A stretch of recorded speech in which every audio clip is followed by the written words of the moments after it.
일어나라 빛을 발하라. 이는 내 빛이 이르렀고 여호와의 영광이 내 위에 임하였음이니라.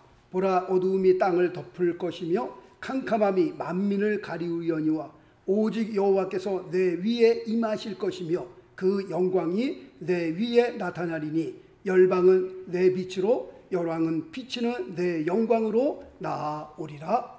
아멘. 할렐루야. 2025년 새해가 밝았습니다. 새해는 성도님들의 삶에, 그리고 가정에, 그리고 자녀들 위에 하늘의 신령한 복과 땅의 기름진 복으로 풍성하시길 예수 그리스도 이름으로 축원합니다. 아멘. 아멘. 할렐루야. 아멘. 일어나라 빛을 발하라 라는 제목으로 같이 말씀을 나누게 되는데, 올 한 해 2025년 주제를 또 일어나라 빛을 발하라 이렇게 정해 봤습니다. 이사야 선지자는 20세의 젊은 나이에 부름을 받게 됩니다. 주전 740년부터 680년까지 약 60년 동안 활동했던 선지자가 이사야 선지자였습니다. 이사야 선지자는 주로 하나님의 심판의 메시지와 함께 이스라엘의 멸망과 회복을 예언한 선지자입니다. 그리고 이사야 선지자의 그 예언한 말씀대로 이스라엘 백성은 하나님 앞에 그 범죄함으로 말미암아 그 범죄를 통해 결국은 바벨론의 침략을 당해 나라를 다 빼앗기고 또 포로로 잡혀가 노예 생활을 하게 됩니다. 그렇게 노예 생활을 한 지 70년이 지난 후, 포로 생활 70년이 지난 후 고레스 왕이라고 하는 사람의 그 칙령을 통해서 너희는 예루살렘으로 돌아가 너희의 그 무너졌던 성전을 다시 재건해도 좋다라고 하는 그런 허락을 받습니다. 그래서 포로 생활 70년 만에 이스라엘 백성이 다시 예루살렘으로 돌아오는데, 그때 그 기쁨을 시편 기자가 이렇게 표현했습니다. 자, 말씀 보겠습니다. 시편 126편 1절과 2절 말씀 보니까 여호와께서 시온의 포로를 돌리실 때에 우리가 꿈꾸는 것 같았도다. 그때에 우리의 입에는 웃음이 가득하고 우리의 혀에는 찬양이 찼었도다 라고 그렇게 기록되어 있습니다. 그런데 정말 기쁨으로 70년 만에 곡으로 돌아왔지만 상황은 그리 만만치가 않았습니다. 돌아와 보니 예루살렘은 완전히 폐허가 되어 있었고요, 살아갈 길은 막막했습니다. 그리고 또 주변 국가들은 이스라엘 민족들이 다시 예루살렘으로 돌아온 것에 대해서 그리 달갑지 않게 생각했습니다. 못마땅하게 생각하고요, 더 나아가서는 그들을 괴롭히기 시작했습니다. 이렇게 어려운 상황 가운데서 하나님께서는 이사야 선지자를 통해서 그들에게 하나님의 말씀을 주십니다. 하나님께서 그들에게 주시는 말씀은 치유와 회복의 말씀이었습니다. 오늘 말씀을 통해서 첫 번째 하나님께서 이스라엘 백성에게 주시는 말씀은 일어나라 라고 하는 그런 말씀이 됩니다. 여기서 일어나라 라고 하는 그 단어는 히브리어로 쿰이라는 단어가 됩니다. 쿰. 마가복음 5장에 보면 회당장 야이로의 그 어린 딸이 죽게 됩니다. 그리고 예수님께서는 그 야이로의 회당장 어린 딸을 살리시는데, 이때 사용하신 예수님의 단어가 쿰이라는 단어였습니다. 자, 말씀 볼까요? 마가복음 5장 41절 말씀 보니까 그 아이의 손을 잡고 가라사대 달리다 굼 하시니, 번역하면 곧 소녀야 내가 네게 말하노니 어떻게 해요? 일어나라 하심이라. 예수님께서 그 어린 딸을 살리실 때에 굼이라고 하는 단어를 사용하셨습니다. 달리다 굼이라고 하면 소녀야 내가 네게 말하노니 일어나라 라고 하는 그런 뜻이 됩니다. 이사야 선지자를 통하여 절망과 낙심 가운데 주저앉아 있는 이스라엘 백성을 향하여 일어나라 라고 하신 이 말씀은 회당장 야이로의 죽은 딸을 향하여 일어나라 라고 하신 그 말씀과 동일한 말씀이라고 보시면 됩니다. 그리고 이 말씀은 새해를 맞이한 우리를 향하여, 새해를 맞았음에도 불구하고 아직까지도 힘없이 축 처져 있는, 그리고 절망하고 있는 우리를 향하여도 주시는 말씀이 됩니다. 주저앉아 있으면 죽도 밥도 아무것도 되는 것이 없습니다. 그렇게 주저앉아 있지 말고 일어나라 라고 하는 것이 하나님께서 절망과 좌절 가운데 앉아있는 이스라엘 백성을 향하여 주신 첫 번째 말씀이 됩니다. 주저앉아 있으면 아무것도 되는 일이 없는 겁니다. 무조건 일어나야 밥이 되든 죽이 되든 되는 겁니다.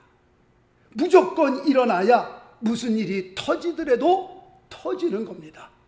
주저앉아 있으면 아무 일도 일어나지 않는 겁니다. 절망과 좌절 가운데 주저앉아 있는 이스라엘 백성을 향하여 하나님께서 희망의 메시지를, 소망의 메시지를, 회복의 메시지를 주시는데 그 첫 번째가 뭐예요? 일어나라는 겁니다. 일어나라 라고 하나님께서 말씀하고 계시는 겁니다. 예수님께서 말씀하신 탕자의 비유를 우리는 기억하고 있습니다.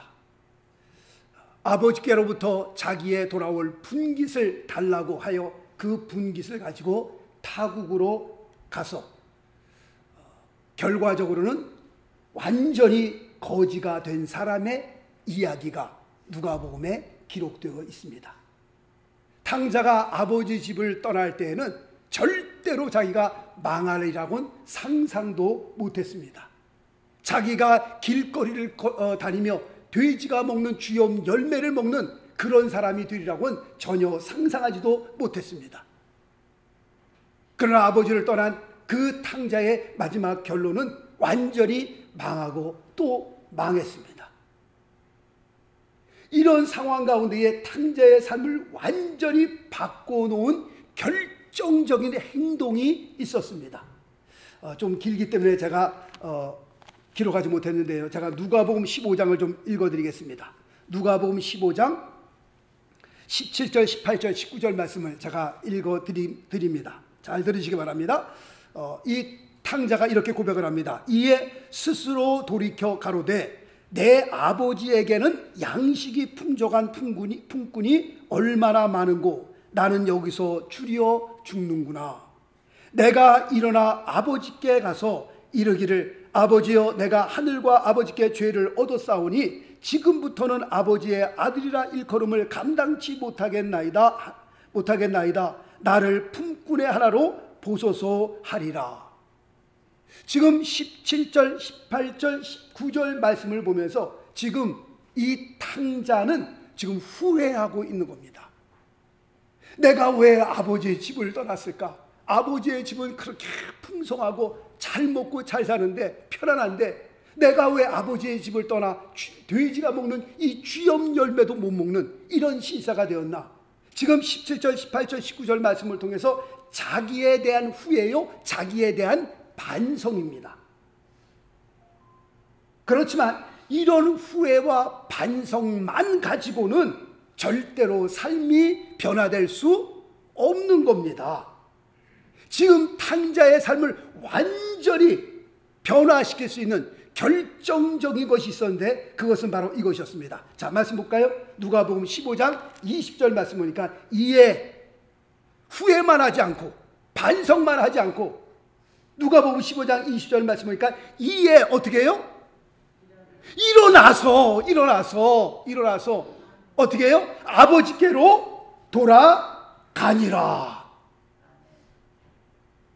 인생에 완전 망하고 또 실패하고 또 실패한 그 탕자의 삶을 변화시킬 수 있었던 첫 번째 행동은, 아주 결정적인 행동은 그가 일어나서 아버지께로 돌아가니라 라고 기록되어 있습니다.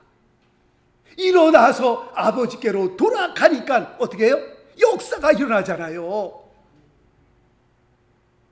상거가 먼데 아버지가 벌써 아들을 알아보고 뛰어가 냄새나는 그 아들을 껴안고 입 맞추고 그를 목욕시키고 가락지를 끼우고 신발을 새 신발을 신기게 해주고 그 다음에 새로운 옷도 입혀주고 잔치를 베푸는 그 역사가 일어나는 것을 여기서 우리는 보게 됩니다. 자기의 그 영광스러웠던 그 옛날 그 모습으로, 그 옛날의 삶으로 다시 돌아오게 되는 역사를 경험하게 됩니다. 지금 이 말씀은 우리에게 그대로 적용되는 말씀입니다. 2024년도에 어렵고 힘든 일들이 많이 있었습니다. 사실 2025년 새해가 되면서 바꿔진 건 아무것도 없습니다. 2024년 12월 31일 그날이 2025년 1월 1일로 계속 연결이 되는 겁니다. 모든 것이 다 결정이 되고 새롭게 시작되는 건 아무것도 없습니다. 그냥 날짜만 바뀐 겁니다. 횟수만 바뀐 겁니다. 2024년도에 그 어려웠던 일들이 2025년으로 계속 연결이 되는구나. 이렇게 절망 가운데에 앉아있는, 주저앉아있는 우리를 향하여 하나님께서 뭐라고 말씀하세요? 일어나라고 말씀하고 계시는 겁니다. 70년의 포로 생활을 마치고 이스라엘로 돌아왔지만 넉넉한 것은 아무것도 없어요. 다 폐허가 되고 살 길은 막막하고, 그런 가운데 하나님께서 주신 소망의 첫 번째 메시지가 일어나라는 겁니다. 2025년 가운데에 하나님께서 우리에게 주시는 첫 번째 말씀, 일어나라 라고 말씀하고 있는 겁니다. 자, 또 말씀 볼까요? 에베소서 5장 14절 말씀 보니까, 잠자는 자여 깨어서 죽은 자들 가운데서 일어나라. 그리스도께서 내게 비추시리라 하셨느니라. 지금 이 말씀에 보면 잠자는 자여 라고 하는 이 말씀은 누구를 향하여 하시는 말씀이냐? 세상 사람들이요? 아니요. 지금 하나님을 믿는 구원받은 성도들을 향하여 말씀하고 있는 겁니다. 잠자는 자여, 첫사랑을 다 잃어버리고 옛날 그 뜨겁게 주님을 섬겼던 거 다 잃어버리고 이젠 영적으로 잠을 자는, 영적인 나태함 가운데에 헤매고 있는 크리스찬들을 향하여, 하나님의 백성들을 향하여 말씀하시는 겁니다. 잠자는 자요, 뭐라고 말씀하고 있어요? 일어나라 라고 말씀하고 있습니다. 우리가 2024년 실패했을지라도, 넘어지고 또 넘어지고 또 넘어졌을지라도 2025년대는 어떻게 해요? 일어나라는 겁니다. 일어나라. 오늘 에베소서 5장 말씀 보니까 일어나긴 일어나는데 어디서 일어나라고 말씀하고 있어요? 죽은 자들 가운데서 일어나라. 여기서 죽은 자들이란 누구를 가리켜 말씀하고 있는 겁니까? 영적으로 죽어있는 세상 사람들을 향하여 말씀하는 겁니다. 다시 말씀드리면 예수 믿지 않는 사람들을 말씀하고 있는 겁니다. 다시 말씀드리면 예수 믿지 않는 사람처럼 그렇게 주저앉아 있지 말고, 그렇게 주저앉아서 울지만 말고 일어나라 라고 말씀하는 겁니다. 일어나 죽은 자들 가운데서 일어날 것을 말씀하고 있습니다. 오늘 우리가 찬양을 드렸잖아요. 남들은 지쳐 앉아 있을지라도 당신만은 누굽니까? 하나님을 믿는 성도들입니다. 물과 성령으로 거듭난 우리 성도들을 가리켜 말씀하는 겁니다. 당신만은 일어서세요. 세상 사람들처럼 절망했다고, 살 길이 막막하다고 주저앉아 있으면 어떡할 겁니까? 남들은 지쳐, 세상 사람들 지쳐 다 차빠져 나가 떨어진다 할지라도 어떻게 해요? 하나님을 믿는 당신만은 일어나야 될 것 아니냐라고 하는 그런 찬양입니다. 힘을 내세요, 힘을 내세요. 주님이 손잡고 계시잖아요. 주님이 나와 함께함을 믿는다면 어떤 역경도 이길 수 있잖아요. 그 영화 배우 하정길이요? 누구예요? 하정우? 야, 그 사람이 대단한 말을 하더라고요. 그 인터뷰를 하는데 어려울 때는 어떻게 하십니까? 힘들 때는 어떻게 하십니까? 그랬더니 신앙으로, 제가 종교를 믿는 사람이기 때문에 신앙으로 이겨나갑니다. 그러면서 말을 붙이는 게, 저는 이 말을 굉장히 좋아합니다. 기도할 수 있는데 왜 걱정하십니까?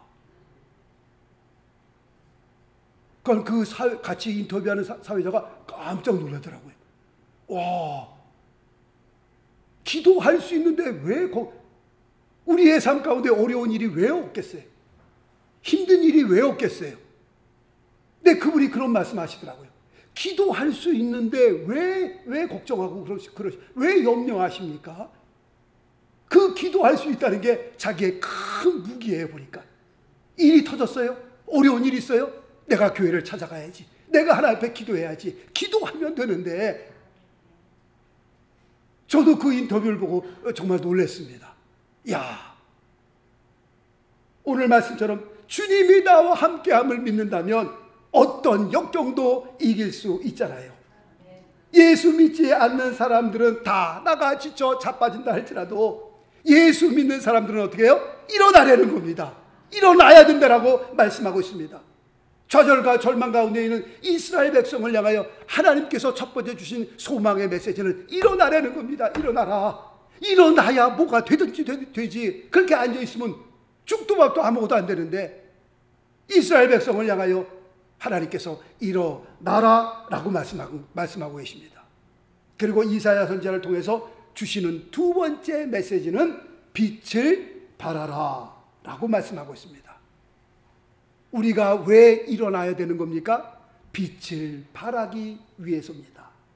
우리가 왜 빛을 그럼 발해야 되는 겁니까? 여기에 대한 해답은 말씀 보겠습니다. 베드로전서 2장 9절 말씀 보니까, 오직 너희는 택하신 족속이요 왕같은 제사장들이요 거룩한 나라요 그의 소유된 백성이니. 우리는 다 물과 성령을 거둔다 하나님의 나라를 바라보는 사람들이요, 다시 오실 예수 그리스도를 대망하면서 사는 사람들입니다. 지금 그 말씀을 하는 겁니다. 이는 설명을 합니다. 너희를 어두운 데서 불러내어 그의 기이한 빛에 들어가게 하신 자의 아름다운 덕을 선전하게 하려 하심이라. 우리도 예수 믿기 전에는 어떤 사람이었어요? 어두움에 있었던 사람입니다. 예수를 우리가 받아들이기 전에는 우리는 어떤 사람이었어요? 어둠에서 헤매며 살던 사람이었습니다. 소망이 없던 사람이었습니다. 그러나 이제는 빛의 자녀들입니다.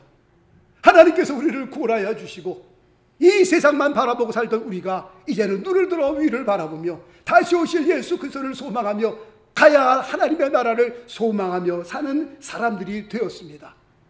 그런 이유 때문에 빛을 발해야 된다라고 말씀하고 있습니다. 또 말씀 볼까요? 고린도 후서 4장 6절 말씀 보니까, 어두운 데서 빛이 빛이리라 하시던 그 하나님께서 예수 그리스도의 얼굴에 있는 하나님의 영광을 아는 빛을 어떻게 해요? 우리 마음에 비치셨느니라. 할렐루야.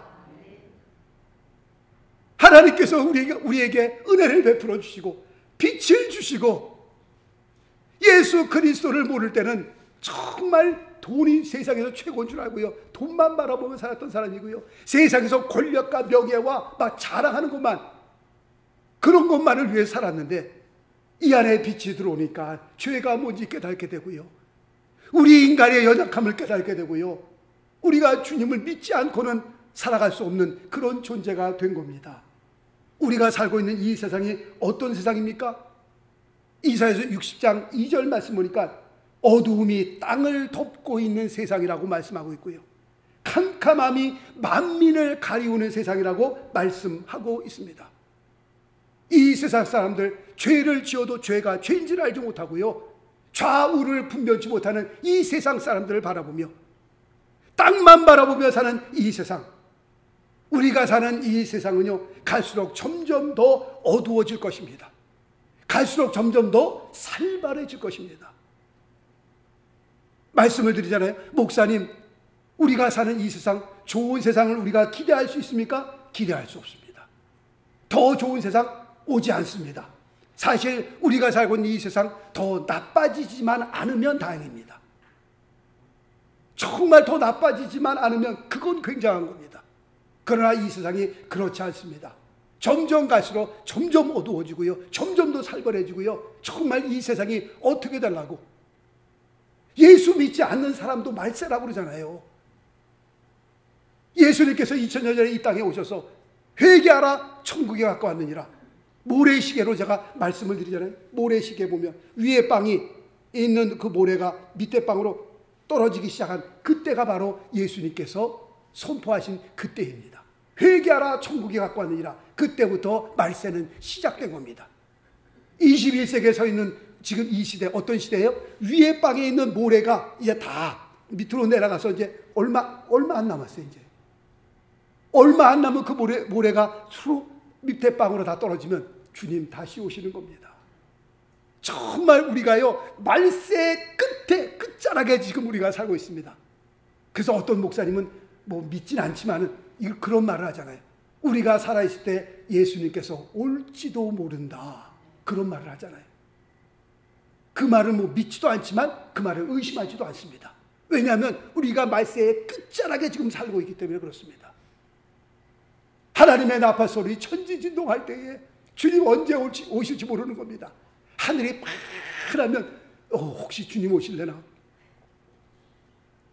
파란 하늘에 뭉게구름들이 붕 뜨면은 주님 오실래나? 아니면 천둥번개가 뻥뻥 치 이때 주님 오실래나? 마음에 흥분되죠. 야, 그때 그 주님 오실 때 우리의 그 모습이 어떻게 변할까? 이 세상은 정말 하나님 앞에 심판받기 위해서 예비되어 있는 겁니다. 베드로 후서 3장 말씀 보세요. 무시무시한 하나님의 심판이 이 세상에 임하게 될 것입니다. 이런 세상을 살면서 우리가 빛을 발하라 라고 말씀하고 있는데, 그러면 빛을 발하라고 하는 그 뜻은 무슨 뜻입니까? 첫 번째, 생명을 살리라는 겁니다. 이 말씀은 영혼의 생명을 가리켜 말씀하고 있는 겁니다. 전도하려는 겁니다. 예수 믿지 않는 사람을 향하여 복음을 전하려는 겁니다. 어떻게 빛을 발할 수 있어요? 전도를 통하여 그 영혼, 예수 믿지 않는 영혼을 하나님께로 이끄는 것, 이게 빛을 발하는 겁니다. 예수님께서는 바울을 향하여 이렇게 말씀하십니다. 바울아, 일어나 너의 발로 일어서라 라고 말씀합니다. 그리고 난 다음에 그에게 해야 할 사명, 말씀을 주시는데, 자, 말씀 볼까요? 사도행전 26장 18절 말씀 보니까, 어둠에서 빛으로 사단의 권세에서 하나님께로 돌아가게 하고 죄사함과 나를 믿어 거룩해 된 무리 가운데서 기업을 얻게 하리라 라고 말씀하고 있습니다. 바로 이런 사람들을 구해내려는 겁니다. 어둠에 있는 사단의 권세 아래에 있는 그 사람들을 복음을 통해서 그들에게 빛을 비치게 하고 그들을 구원해 나라고 말씀하고 있습니다. 이 일을 위해서 바울을 향하여 일어나라 라고 말씀했고요, 이 일을 위하여 우리를 향하여 일어나라고 말씀하고 있는 겁니다. 빛을 발하라고 하는 두 번째 뜻은, 자, 말씀 볼까요? 또 마태복음 5장 16절 말씀이니까, 이같이 너희 빛을 사람 앞에 비추게 하여 저희로 너희 착한 행실을 보고 하늘에 계신 너희 아버지께 영광을 돌리게 하라. 무슨 뜻입니까? 똑바로 살려는 겁니다.